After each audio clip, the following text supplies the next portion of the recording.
It's nice to see gardening pass on from generation to generation. Right now, we're going to turn our attention from the garden to the lawn, and we're joined by Mike Piwonka with the grassoutlet.com, or the Grass Outlet, to talk about turf varieties for Central Texas. And Mike, welcome to Central Texas Gardener. Great to be here, Tom. Well, I'm excited about this interview because there's a lot of new varieties of turf grass out there that we're going to be talking about.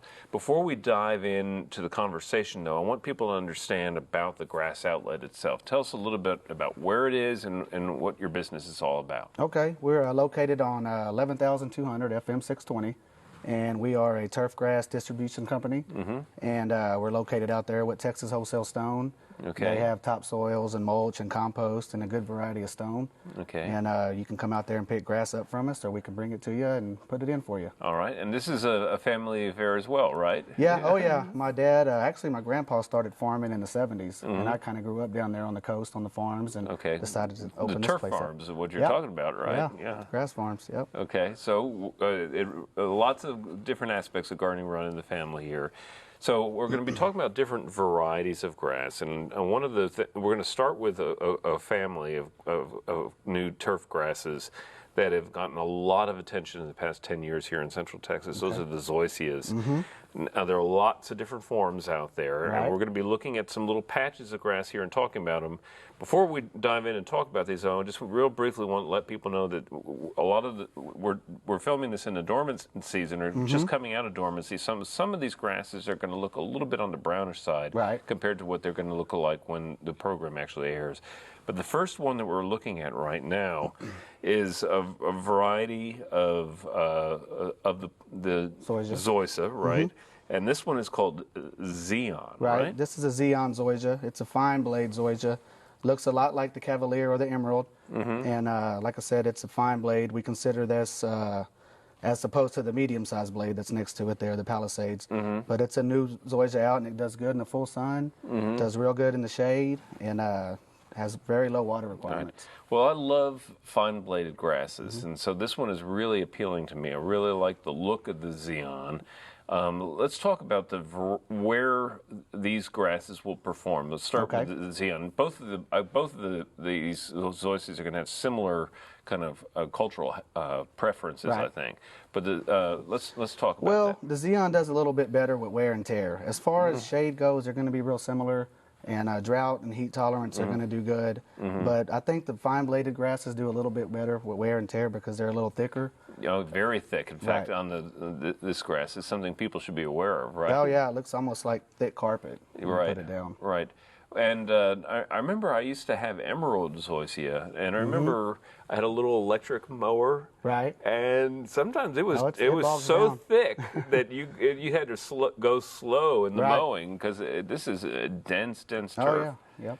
So a buyer, be aware of that, but if that's the look you want, it's going to be hard to beat.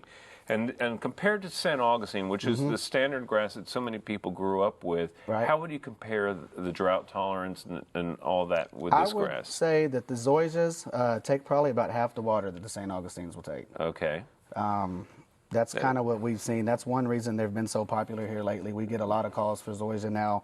And that's the main thing is the water requirements. They take a lot less water than the St. Augustine. Okay, and as you said, they'll do okay in the shade too. They grow. That's one other reason why they're popular.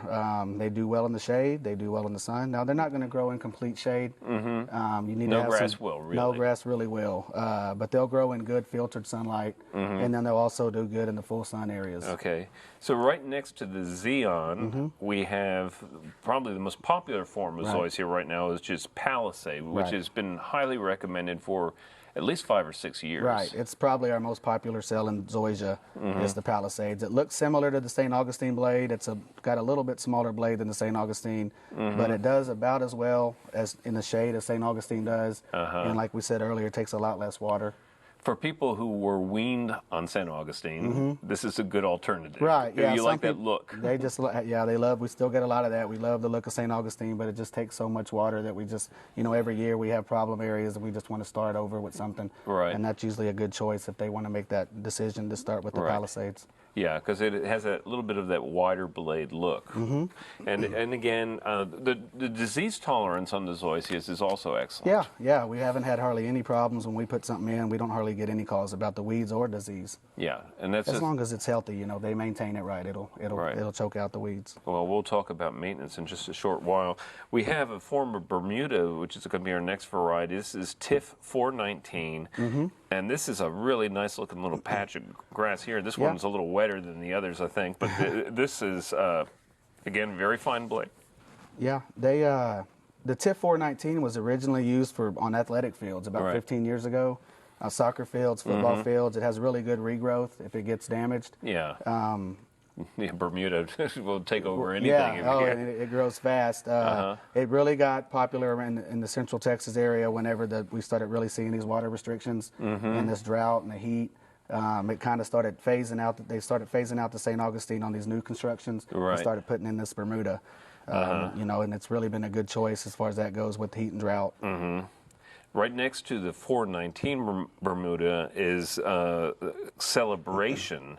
Right. And again, just coming out of dormancy here, so we're not getting a true picture of it. But, you know, to my eyes, I'm seeing some blue in that green. Yep, it will turn a deep blue-green in the summertime. And again, it's a fairly new hybrid Bermuda. The farms have really been raving about it, saying it's taken a lot less fertilizer and a lot less water than a lot of the grasses that they grow.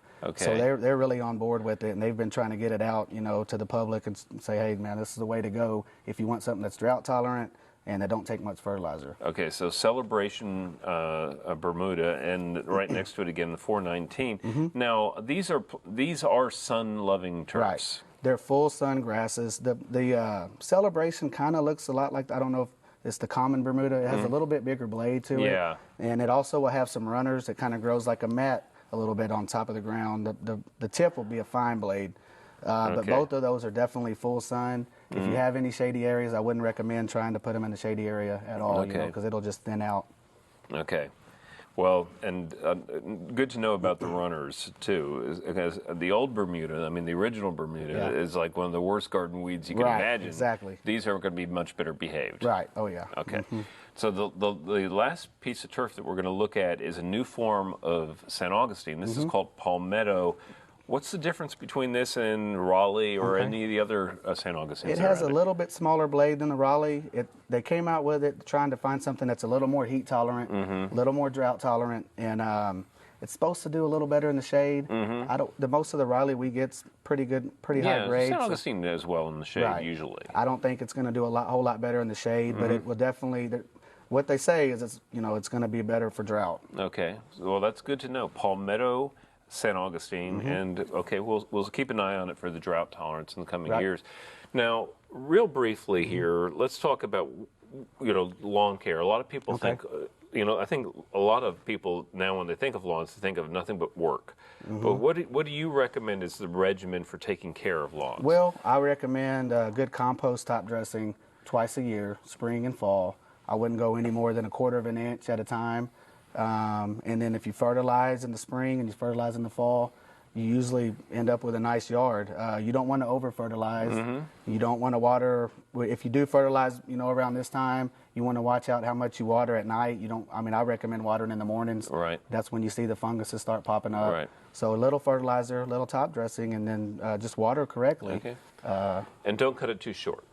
Don't mow it too short in the summertime. Yeah. Right. Okay. Well, Mike, it's been a pleasure. I really appreciate you coming on board and sharing the information. I know people are going to be very interested in all the different turf grasses that you've brought in. Great. And again, it's the Grass Outlet on 620. 11,200, 620. Okay. Well, it's been a pleasure meeting you. Again, thanks for coming on Central Texas Gardener. And coming up next, it's our friend Daphne.